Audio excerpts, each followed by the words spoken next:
When I review an application, patent application, I look for the title. Would tell you this is just something that I did a while ago. I'd look to see that you have a nice field of invention, description of prior art without being too overly painful about it. I might add that part. Prior art meaning where things stand and talk about whatever defining certain things. Happens to be something about inertial microbalance, and then see if I have to make a change. I'd change it like that, and make notations. I'd take your file, I'd make corrections wherever, and I would review your drawings and see that you have a detailed description of the invention.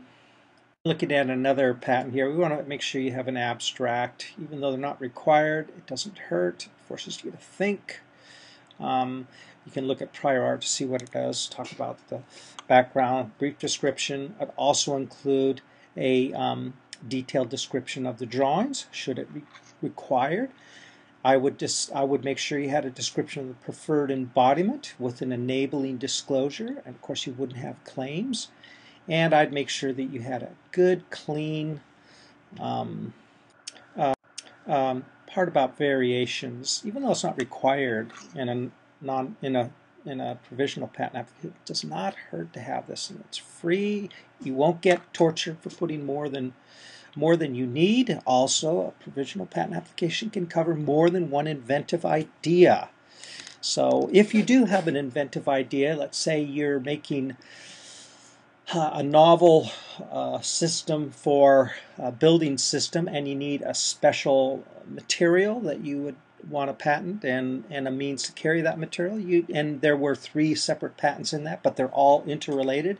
It's not a bad idea to describe all of those inventive ideas and keep them separated, if you will, but show how they're related as well, and that will help in office actions. So those are the things, suggestions I would give you, as well as making sure you annotate your drawings properly. Even if you have black and white photos, we'd want to annotate those. You can annotate them. You can put them in Photoshop and do a good thing. Notice how the similar things have similar numbers. These are each figure. The 7 wants to refer to the 7, and the 7 here is talking about a curved thing. So even though this geometry, this open area here 17 is equal to that open area 17. So when you draw your drawings, that's the see, here's the 17 as well. So it'll always show as 17, which is the channel that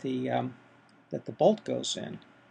Like this channel, here's the bolt, 14 lives in the channel 17 that they didn't bother. So I would tell them you should show this channel 17 here, so that you can see the bolt 15 and channel 17 in these different things. Bolt 15. They've got an error. Oh, bolt 15, and they didn't bother to show the channel here, but they've been showing it here. It's not a bad idea to show that little channel in there. So that's the kind of things I would do on your review. Also, should it be necessary, I would point out similar art in this particular art classification for 252-1. So here's this class 4, and I'd go to 252-1. 252.1 has something to do with flush closet bowl support, coupling, sealer. Amazing, there's patents on all these silly things. Anyway, they have patent classifications for everything. It's not your responsibility to know what those are. In fact, you don't want to say them. You want the examiner to determine it. We want to determine that for the purpose of reviewing some of these other things to make sure we anticipate things that the examiner would have in office actions.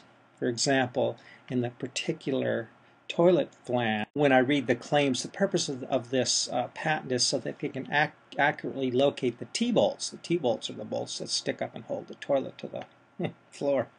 Anyway, another patent could be that somebody said, well, heck with T-bolts, I'm going to make it not require the use of T-bolts, and I'm going to build the T-bolts into the flange, and nothing's going to be adjustable, and the T-bolts won't break. So that's what we want to make sure that, you know, there's a toilet seal ring. So I mean, there's all kinds of things that you would look at and check things out. The claims are written where they discuss what the elements of the claims are. So that's how I would do a review of your provisional patent application. And then the goal would be for you to rewrite it in a wonderful way. Thank you.